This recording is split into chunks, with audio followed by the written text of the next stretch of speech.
Professor, na sua percepção, à medida que a liberdade de expressão do público LGBTI cresce, também aumentam os casos de homofobia? Bem, sim. A resposta é um sim daqueles bem claros, tá? Mas é fundamental a gente entender esse sim, tá?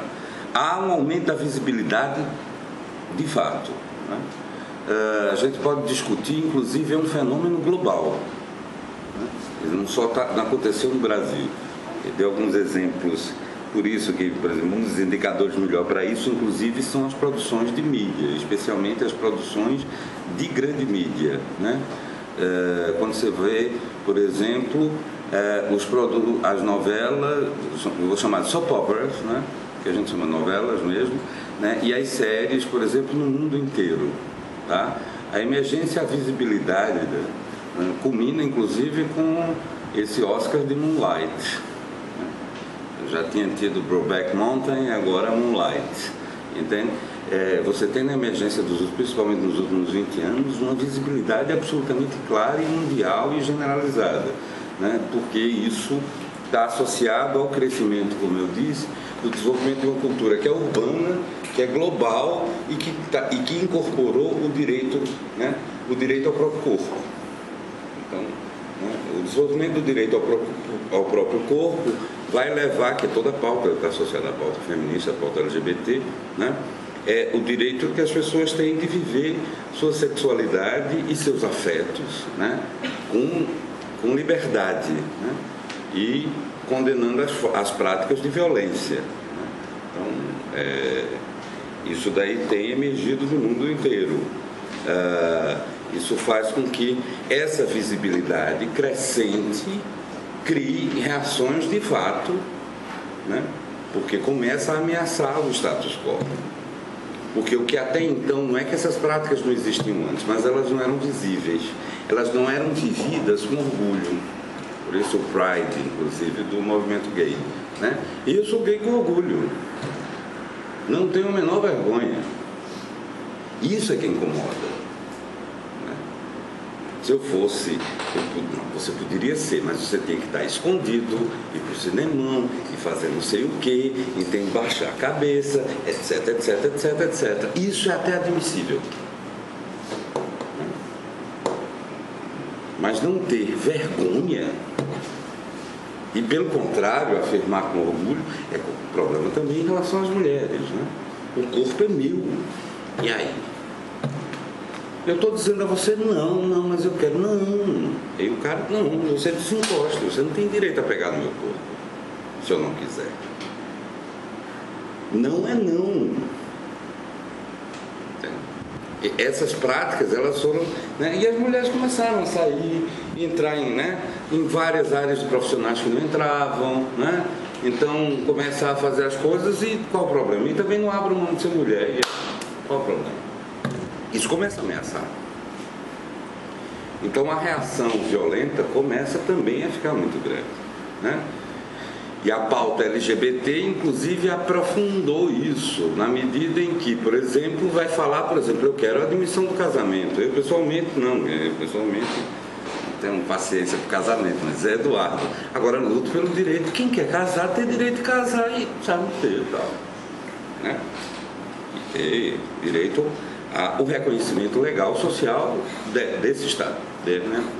Desse status.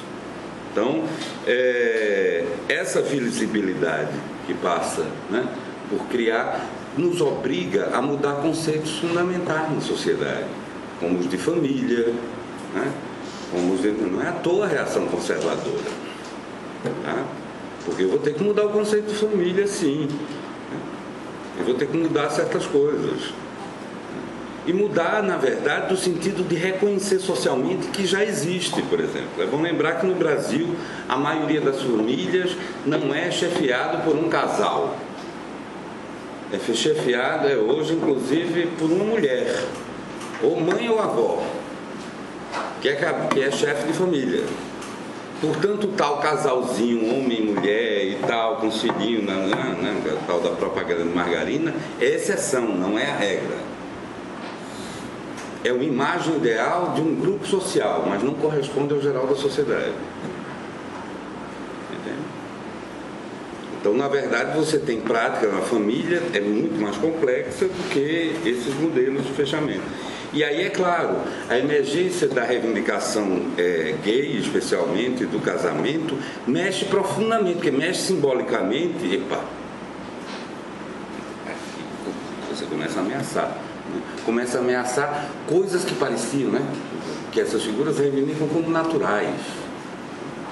Por quê? Porque baseavam, inclusive, seu poder e práticas violentas em cima disso. É sempre bom lembrar. Não sou eu que estou dizendo, o velho Freud já dizia. Assim, a grande fonte das violências é a família. É dessas práticas, inclusive, de formação mais ou menos perversas que você naturaliza ou não práticas de violência. Não sou nem eu. Sempre costumo, eu gosto da psicanálise, porque de fato nos ajuda a entender, e muita coisa não tem jeito, vai ter que passar por conceitos psicanalíticos. Né? Mas, e nessa área, sem dúvida. Mas então, dizendo assim, é uma visibilidade grande. Eu, por exemplo, recomendo a todo mundo assistir, está lá no YouTube, né? Uma das novelas mais premiadas no mundo, nos últimos 2 anos, acho que é 2013, mas é fácil de achá-la. É My Husband Lover. É uma novela filipina que passava, das Filipinas, portanto, que passava na grande mídia, tá certo? Cotidianamente, equivalente às nossas novelas das 9, era a grande novela das Filipinas, a mais assistida, etc, etc. Narrada por uma mulher, a personagem central é uma mulher, mas a história que ela conta é de um casamento que ela tem com um gay de vida dupla, né, apaixonado pelo amigo, né, e como esse cara vai terminar traindo ela com esse, por isso My Husband Lover, né, que literalmente é o amante do meu marido, né, porque em inglês você pode manter essa ambiguidade sem o artigo do gênero, né, tem um genitivo aí. Husband's Lover. Então, é muito interessante, só para a gente ter ideia. Assim, a gente está falando das Filipinas, um país católico, PTT, muito conservador, sobre vários aspectos e tal. E é muito interessante você perceber, só estou dando um exemplo. Ou então Mariada, na Índia, que foi também uma novela, entende? Claro, tem dificuldade? Tem, né? No caso, apesar desse tema, por exemplo, o beijo não foi mostrado. Os caras não podem beijar. Todo mundo sabe o que acontece, mas beijar não pode. Né? A gente já teve esse problema no Brasil. Aliás, ainda tem. As pessoas ainda têm uma grande dificuldade. Né? O Brasil vai mostrar em um beijo entre 2 homens, agora em novelas, muito recentemente. E mesmo assim, lá nas 11 horas da noite. Né?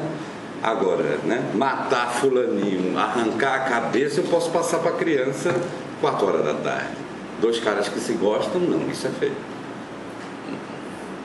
Isso é hipocrisia, não tem outro nome. Então essa visibilidade é que, de fato, o crescimento de visibilidade foi que trouxe essa reação cada vez mais violenta e, digamos, inclusive política, né, que começou a entrar na agenda política, muito claramente, as questões de gênero.